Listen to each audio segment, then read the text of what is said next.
So I'm here with Iain Murry, coach and involved technical advisor for this boat, 7. And Iain, you've been involved with this rig, as we know. Today, for once, 7 didn't win. We might come and talk about that in a second. But can you just explain to us, what are you trying to do with this rig, and to what extent have you achieved what you've been after?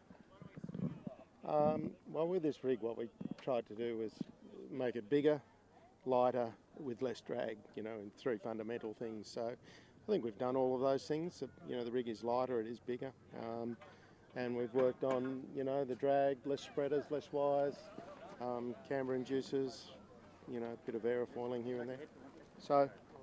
So the obvious stuff, less spreaders, we can understand that bit. What's the clever stuff that's been going on to make all this happen?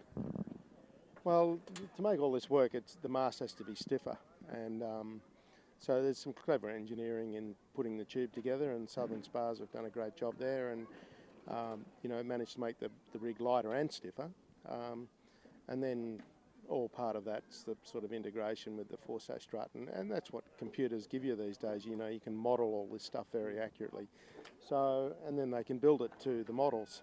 So a little bit of work there has gone a long way, and then it's allowed us to design the camber inducers and the sail rotating, and as you can see, Jono's got a rotating rig over there, and what's very fashionable with America's Cup boats and wing sails. And it's all in fashion, isn't it? You mentioned, Jono, that's Panasonic Lumix's rotating wing mast. Effectively, you've had a little look at that, to cast your eye over it. What are they trying to achieve, and to what extent do you think they've achieved their goals?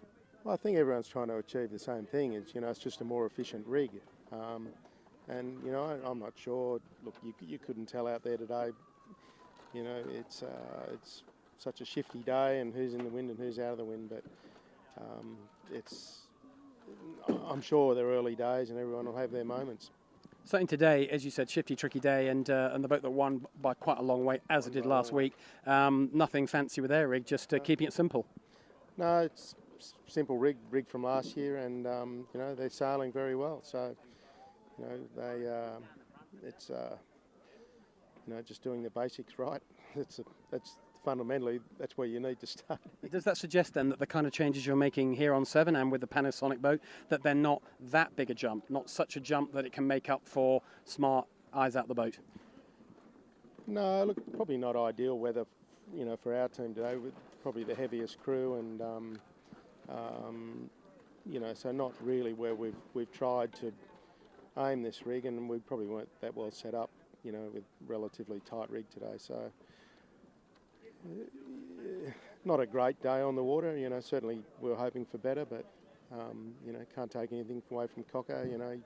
He sailed a perfect race. Yeah, he sailed a fantastic race, that's for sure. So you're off to San Fran, I think, tomorrow. You'll be back for JJ to keep an eye on this boat? Yeah, I'll be back in a month for the Worlds, and hopefully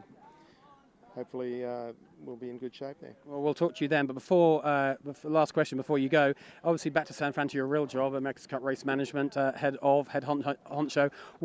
We know what they're going on with the teams there. A lot of work to do with their 72 footers. What is your biggest challenge, though, head of race management? What have you actually got to do between now and when the racing happens? So maybe it's not about catamarans, it's about something else. So what is your big challenge?